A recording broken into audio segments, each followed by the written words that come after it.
Adorama TV presents Digital Photography One-on-One, where we answer your questions. Here's your host, Mark Wallace. Hi everybody, welcome to this week's episode of Digital Photography One-on-One. I'm Mark Wallace. Well, this week we're going to be talking all about RAW files, and this started with a question from Jim Teehan. Would you please explain the difference between RAW and JPEG files and the advantages of both? Well, that's a great question, Jim. Let's start by talking about RAW files and how they work. And we can sort of simplify this by talking about baking a cake. Now, I know this is a little bit of a tangent, but if you'll hang in there with me, this will make a lot of sense. So let's pretend for just a moment that we want to bake a cake. We're not quite sure how to do it, but we have our ingredients and we have a nifty recipe.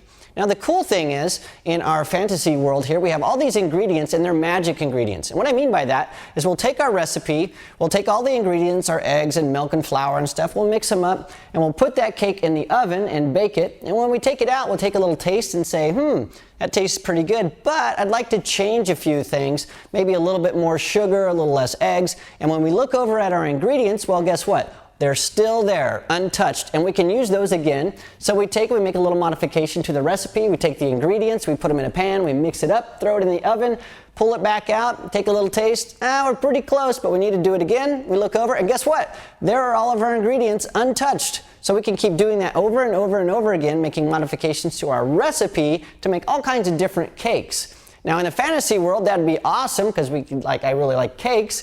But in the photography world, that's what RAW files are like. You have the raw data, which is sort of like our ingredients, and then you have recipes, which are sort of like how we're processing those RAW files to get many different types of photos, black and white or color or highly saturated or desaturated, and you can do that over and over and over again. But the cool thing is the raw data, the ingredients that you use to create those different types of photos, they are never changed. You're always baking a cake and getting something different. It's really, really cool.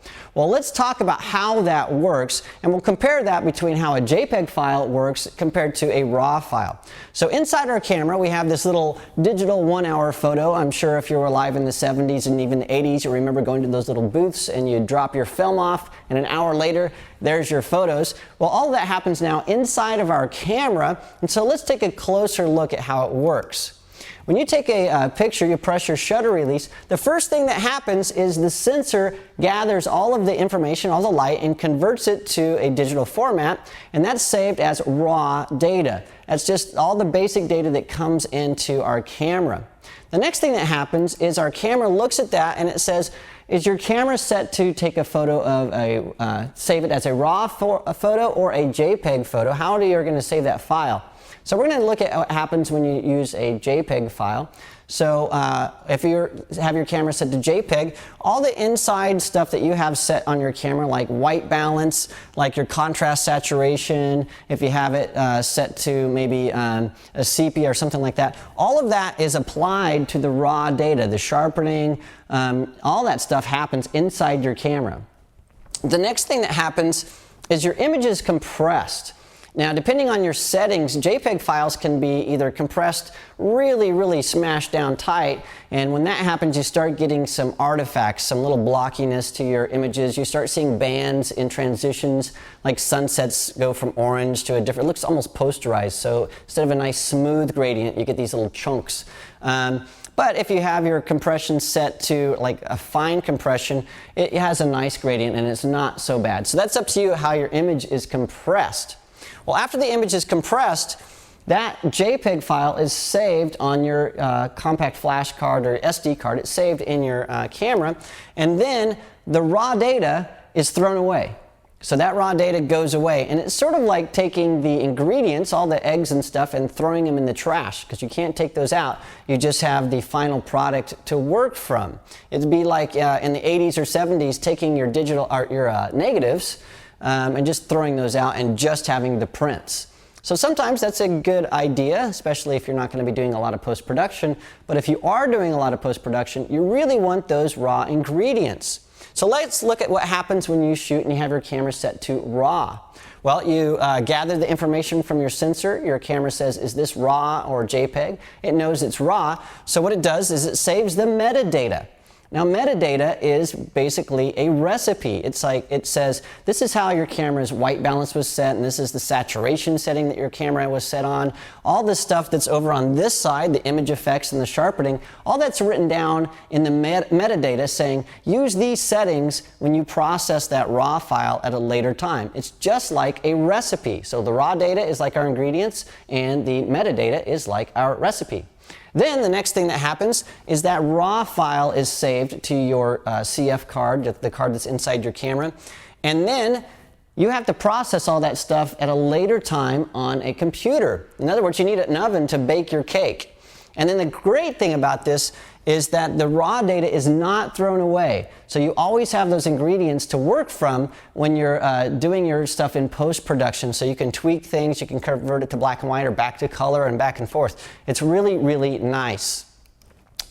So again, just as a summary, raw data, the raw file, it's all the data that's captured by your camera's image sensor with minimal in-camera processing applied. That's really, really neat. And in this sense, it's the equivalent of a digital negative, and that's really, really powerful. Okay, so what we're going to do now is I'm going to switch over to Lightroom, and I'm going to show you some shots that I took, and we're going to look at a shot that I took both in RAW and JPEG. And the nice thing is on your camera, most cameras allow you to save a file both as RAW and JPEG at the exact same time, and there are some big advantages to that. So let me go over here to Lightroom really quick, and then we can see here are two photos that I took in New York City, and I took these about a week ago. On the right-hand side, the black and white image, that is actually the JPEG image, and the color image on the left, that's the RAW file. Now again, on most cameras, you can tell your camera to shoot both RAW and JPEG at the same time, and that's what I've done here. So these are the exact same pictures, one processed as a JPEG, one left alone as a RAW file. Now you'll notice if I click over here to this file, it is a black and white image. And because it's a JPEG image, it will always be a black and white image. I can't get any of the color back because it's been thrown away. It's gone. Well, if I go to the left-hand side over here, this is actually the RAW file. And you can see some big problems with this image. First, it's underexposed and the color temperature is off. So I'm going to go in there and change a few things. So I can go into Lightroom to my Develop module. And the first thing I want to do is fix the exposure. And I can go in here and I can tell this, you know, make this exposure a little bit brighter. So I'm actually adjusting this by 2 stops. Now in a second, I'm going to show you some really interesting things about how RAW files store more information than JPEG files. So in post-production, you actually have more power for doing adjustments like this to say, I want to overexpose or underexpose, give me all the details that my camera captured. In RAW, you can do that. In JPEG, you're going to have some issues. So the second thing I want to do is I want to change the white balance. This has really a blue cast to it. So I'm going to go down here and just pick that right there. Okay, now you can see that I've changed my color temperature and it looks much better. Then I can go in here and I can start playing with things. I can take the saturation up or down. I can make this black and white or really highly saturated.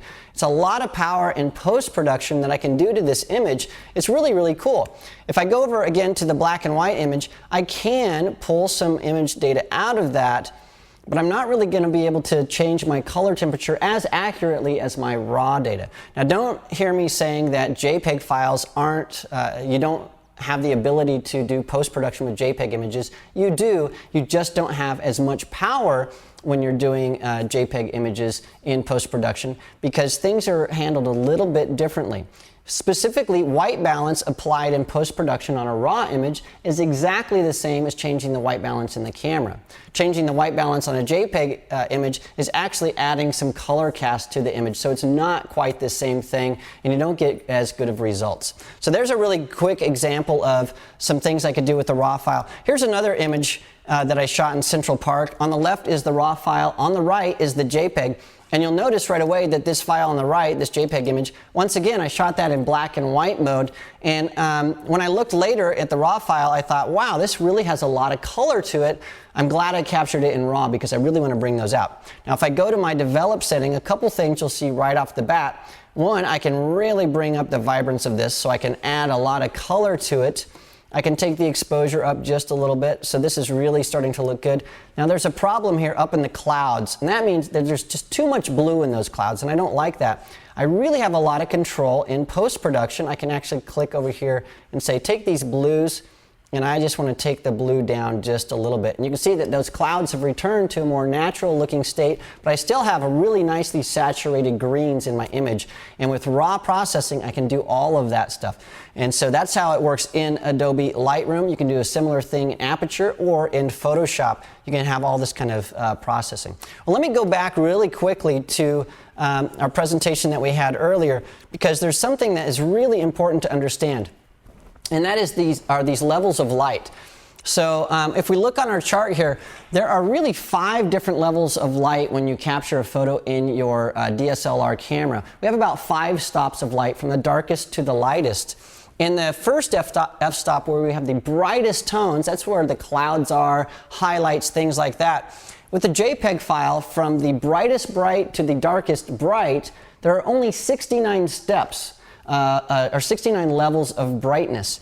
And with the RAW file, there are 2,048 levels of brightness. Now that is a huge change. And what that means is, in post-production, if you have some problems with, let's say, clouds, you have a lot more latitude for changing your exposure and fixing problems than you do with your JPEG files, because there's just a lot more data there, almost 2,000 times as much. Now take a look here. In the darkest tones with the JPEG file, these are all the shadows and dark tones where, if you're doing some fine art stuff, you really want to tweak those to make sure that you've got some really amazing Ansel Adams type of shadows. Well, with the JPEG file, you only have about 20 levels from the darkest to the brightest dark. And with a RAW file, you have 128 levels, so you have a lot more latitude for shooting with RAW files than you do in JPEG files. Well, now here's the other question that we need to address, and that is, what is best to shoot, either RAW files or JPEG files? Well, there are advantages and disadvantages to both. So let me just show you really quickly the pros to JPEG shooting. First of all, they're really, really fast to shoot these guys. So you can shoot really fast. It's great for sport shooters. The compression is usually really, really good. It's going to have really high quality photos. You don't have to edit these in post-production if you don't want to. So you can shoot a JPEG file, send it over to Grandma. She can open it up on her computer, and instantly you've shared a file. So that's really, really nice. Now the cons are that image data is thrown away, so you don't have as much post-production manipulation as you do with RAW files. Now with RAW files, the pro is that you have total post-production control, and if you're a studio shooter or fine art shooter like I am, you really, really want that. The cons, well, these images, these file sizes are huge. So usually you can only store about 25% as much on your compact flash card as when you're shooting JPEG, and sometimes it's even less than that, depending on your compression settings on your JPEG files. The other thing is, there's no universal file format. So Canon cameras have a different RAW file format than Nikon cameras, than Sony cameras, and Leica. So some of them use digital negatives, DNG files, some of them use CR2 files and NEF files. So there's no standard, and sometimes when a new camera comes out, to edit those RAW files in Photoshop or Lightroom or Aperture, you can't until Adobe catches up, or Apple, with the right software to actually look at those files. So those of you who were early adopters of the Canon 5D Mark II are very aware of this, that when those RAW files came out, you couldn't edit in Photoshop for about a month or so until Adobe caught up and allowed you to do that. So that's a big con. So my recommendation is, if you're shooting photojournalism kind of stuff where you're not doing a lot of post-production, if you're shooting a lot of sports, fast action, things that you're not going to do post-production, stick with JPEG, because that's really the answer for you.